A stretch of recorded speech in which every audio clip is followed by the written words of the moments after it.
ইব্রাহিমকে যখন আল্লাহ তাআলা খলিলুল্লাহর চেয়ারটা দিয়ে দিয়েছেন, খলিলুল্লাহর চেয়ার দিলে ফিরিস্তাদের প্রশ্ন হয়েছে, আজরের ছেলে খলিল কেমনে হয়?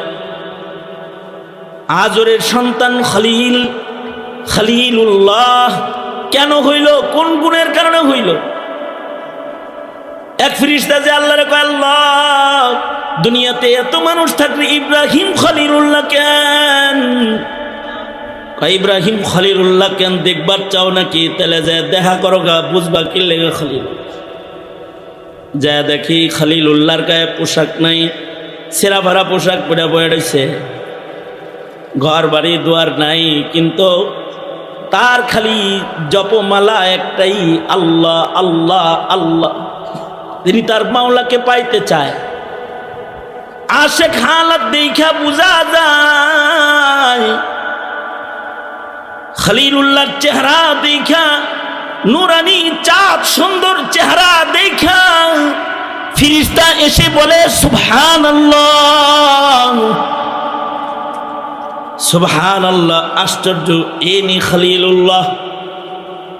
ইব্রাহিম আলাইহিস সালাতু ওয়াস সালামের কানে পৌঁছে গেছে যে এই লোকটা আল্লাহর তাসবিহ জবানে উচ্চারণ করে সুবহানাল্লাহ বলেছে।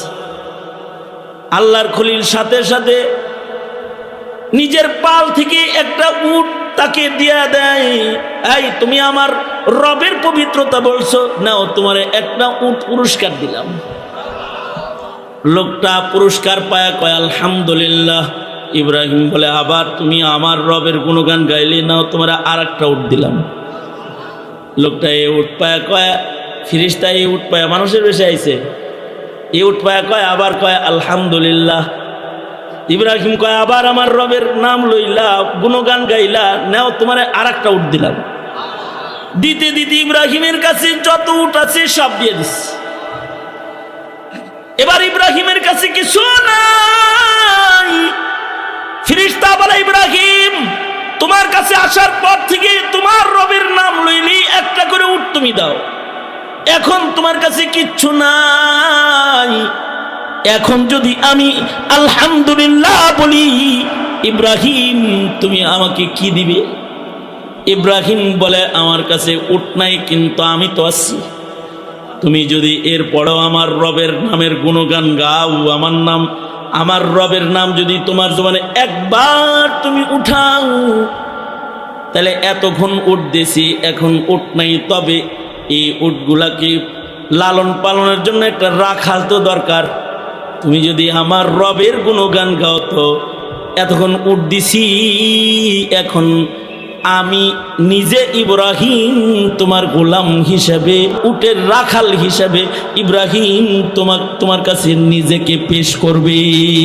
এইবার আগন্তুক বলে, ইব্রাহিম এই উট একটা আমার লাগবে না। আসলে আমি কোনো মানুষ না, আমি মানবরূপী ফিরিস্তা, আমি মানুষ বেশি ফিরিস্তা। আমি আসছি তোমার সাথে জিয়ারত করার জন্য। কেন তুমি খলিলুল্লাহ? আমার বুঝে আসছে তুমি কেন খলিলুল্লাহ, এটা আমার বুঝে আসছে।